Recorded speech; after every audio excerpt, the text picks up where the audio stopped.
ya. Semoga teman-teman di sini tetap semangat belajar sehingga nanti kita bisa mencapai cita-cita kita ya. Amin. Nah, sebelum kita mulai, seperti biasa kita berdoa dulu ya Ibu Pimpin. Berdoa dimulai. Berdoa selesai. Oke, seperti biasa kita absen dulu. Coba Latifah hadir, Desta hadir, Kamila hadir. Alhamdulillah ya hadir semua hari ini. Nah, sebelum kita masuk materi baru, ada yang tahu nggak nih? Ada yang masih ingat nggak ya? Kita minggu sebelumnya belajar apa?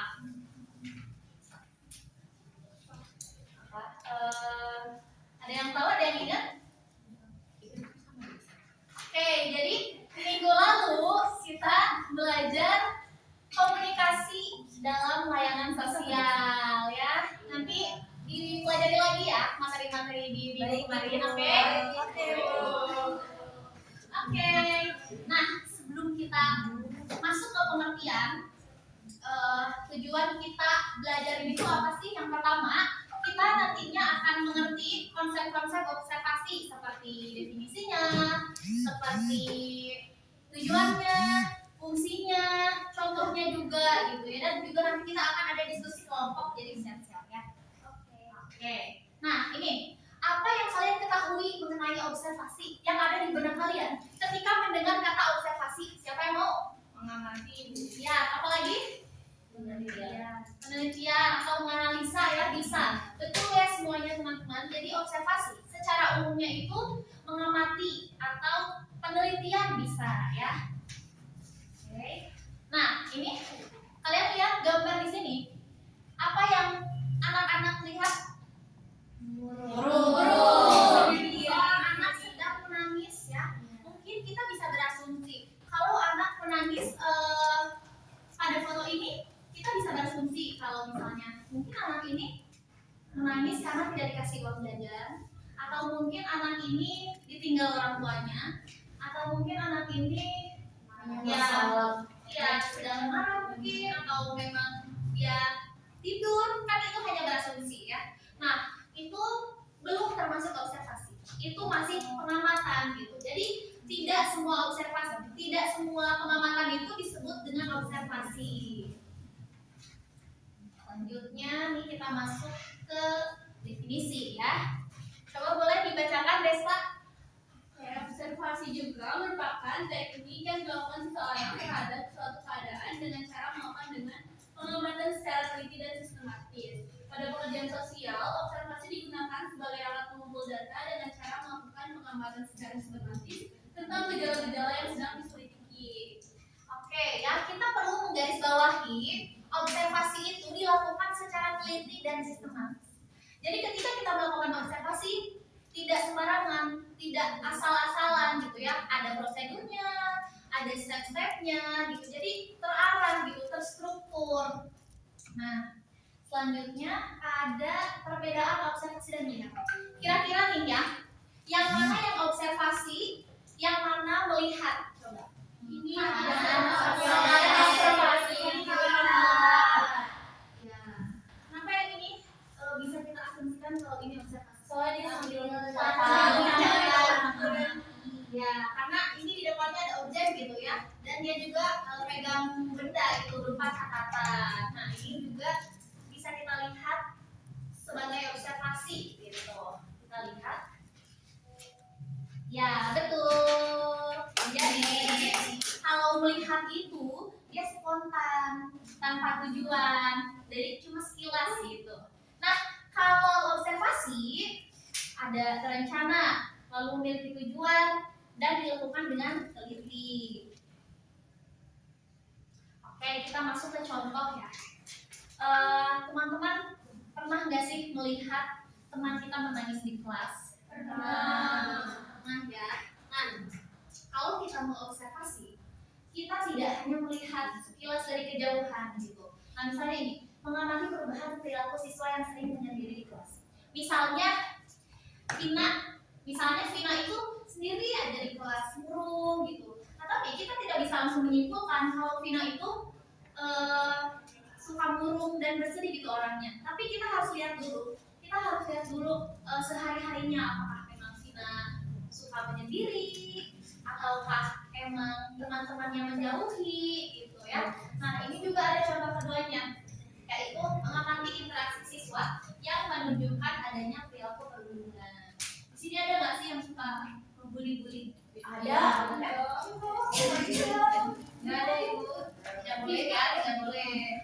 Nah, jadi ketika kita ini misalnya melihat suatu hari ada teman kita yang diejek, dikucilkan, kita juga sama ya, tidak boleh langsung memberikan dugaan, memberikan asumsi langsung gitu terhadap perilaku anak tersebut gitu. Kita juga harus lihat perilaku sehari-harinya. Apakah memang anak ini tuh yang tidak mau bergaul dengan teman-temannya, ataukah teman-temannya emang tiap hari mengejek, mengucilkan gitu. Kita bisa lihat polanya setiap hari apakah berulang atau tidak gitu ya.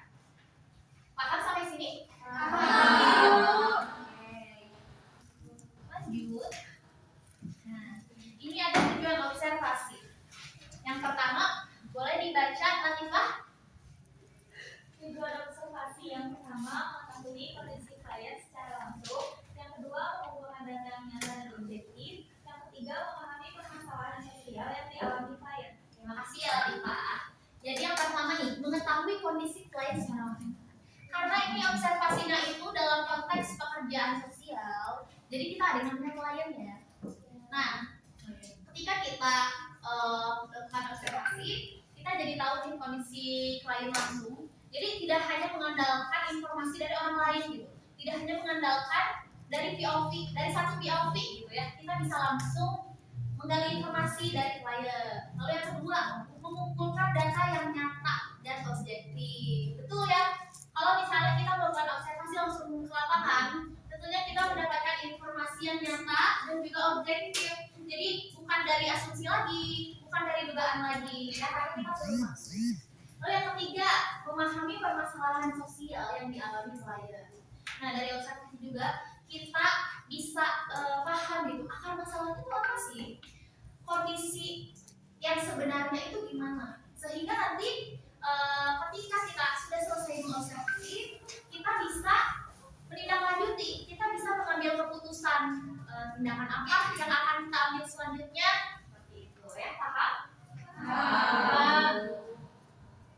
Nah, selanjutnya ada fungsi observasi ya. Yang pertama, sebagai alat pengumpulan data. Jadi data yang kita ambil dari observasi itu bisa membantu kita ya, bisa membantu kita dalam langkah selanjutnya gitu. Langkah selanjutnya seperti intervensi apa sih yang nantinya akan kita ambil gitu. Lalu yang kedua, sebagai dasar dalam menganalisis masalah, betul. Dan yang ketiga, sebagai pendukung dalam pengambilan keputusan. Nah, seperti yang tadi dibahas ya. Jadi memang ketika kita sudah mengobservasi, kita sudah punya nih data-datanya, akar permasalahannya apa, identitas kliennya juga gitu. Jadi kita tahu gitu ya, intervensi seperti apa yang akan kita lakukan nantinya untuk klien gitu. Oke, kita masuk diskusi kelompok karena tadi Ibu sudah bilang ya bahwa kita akan ada diskusi kelompok, tapi singkat saja ya. Ini ada kelompok A, B, C, D gitu ya. Nah, jadi ini ada gambar seorang siswa sering menyendiri dan terbangun saat jam istirahat. Ya, ini ada pertanyaan-pertanyaannya. Kalian kerjakan di buku kalian sendiri. Ibu kasih waktu 1 menit.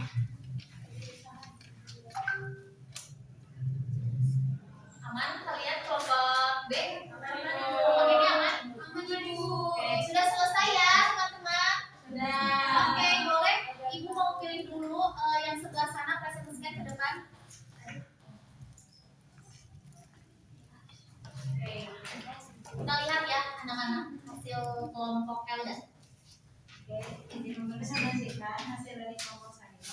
Yang pertama itu yang dapat diobservasi dalam situasi tersebut adalah perilaku siswa sering menyendiri dan tidak berinteraksi dengan teman serta terlihat melamun dan kurang aktif. Observasi dalam kasus ini juga penting karena dapat membantu kita memahami kondisi siswa secara langsung dan memperoleh data yang lebih objektif sehingga tidak hanya berdasarkan asumsi. Oke, terima kasih Elda. Silakan kembali. Tepuk tangan dulu dong buat kelompok Elda. Kalian jawabannya. Nah, anak-anak dari diskusi kelompok tadi kita bisa bisa tahu gitu ya bahwa observasi itu memang sangat membantu kita gitu ya, sangat membantu kita dalam merancang intervensi yang nantinya akan kita lakukan gitu. Lalu, oke, sebelum kesimpulan nih, dari anak-anak apakah ada yang ingin ditanyakan? Boleh Ina ya. Ibu, kalau semisal habis observasi selanjutnya apa ya? Oke, pertanyaannya bagus ya Ina ya. Jadi, setelah kita observasi, setelah kita gali data-datanya, kita sudah dapat nih identitas klien, akar permasalahannya apa. Nah, itu bisa kita langsung analisa semuanya si data-data yang kita dapat. Lalu setelah itu kita masuk ke tahap planning of intervention atau rencana intervensi yang akan kita lakukan nantinya, yang akan kita berikan kepada klien. Seperti itu, Ina, apakah terjawab? Cukup Ibu, terima kasih. Oke, ini ada kesimpulan. Siapa yang mau baca? Esa, boleh Esa. Jadi kesimpulannya, observasi merupakan kegiatan mengamati secara sistematis untuk memperoleh data yang akurat dalam praktik pekerjaan sosial. Observasi memiliki tujuan dan fungsi yang penting, terutama dalam membantu memahami kondisi klien serta sebagai dasar dalam pengambilan keputusan yang tepat. Terima kasih ya Esa. Jadi dari observasi, jadi dari pembelajaran hari ini kita tahu gitu ya bahwa observasi memiliki tujuan terarah dan sistematis. Oke anak-anak, ditugaskan ya ibu menugaskan kalian ada di buku paket halaman 50 ya. Nanti minggu depan kita bahas, oke? Oke.